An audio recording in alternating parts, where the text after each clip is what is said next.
কাহাফ এটা কোরআনের 18তম সূরা। এই সূরার আয়াত সংখ্যা হচ্ছে 110টি। সূরা কাহাফের রুকু হচ্ছে 12টি। রুকু হচ্ছে যে আলোচনার ধারাবাহিকতা, স্টেপ বাই স্টেপ আলোচনা। আর এই সূরাটি মাক্কিয়া। সূরার এখানে দুটি ধরন, একটা হচ্ছে মাক্কিয়া আর একটা হচ্ছে মাদানিয়া।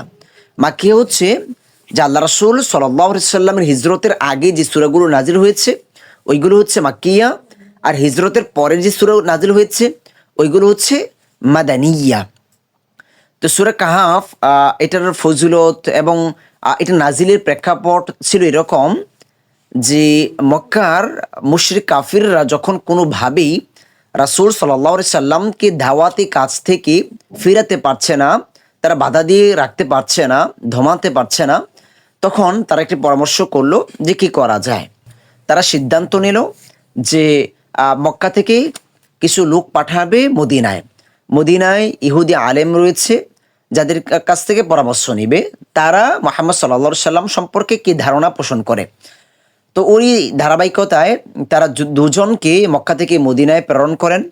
ওইখানে তারা গিয়ে ইহুদি আলেম যারা ছিল তাদের সাথে পরামর্শ করেন এবং তাদেরকে জিজ্ঞেস করেন যে আমাদের মধ্য থেকে একজন নবী দাবি করছে, তার সম্পর্কে আপনারা কি ধারণা পোষণ করেন এবং তার সত্যতা যাচাইয়ের জন্য আমরা কি করতে পারি। তখন ওই ইহুদি আলেমরা তাদেরকে 3টি প্রশ্ন শিখিয়ে দিয়েছে যে যাও তাকে গিয়ে 3টি প্রশ্ন করো। 1 নম্বর প্রশ্ন হচ্ছে যে ওই যুবকদের কি খবর বা কি ঘটনা, ওই যুবকদের কি হয়েছিল যারা ঈমান রক্ষার জন্য একটি গুহায় আশ্রয় নিয়েছিল। দ্বিতীয় প্রশ্ন হচ্ছে যে পূর্ব থেকে পশ্চিমে ভ্রমণকারী ওই বাচ্চার কি অবস্থা, কি খবর, যেটা ছিল জুলকারনাইন, ওই ঘটনাও এই সূরাতে বর্ণিত হয়েছে। তারপর 3 নম্বর প্রশ্ন ছিল রূহ কি।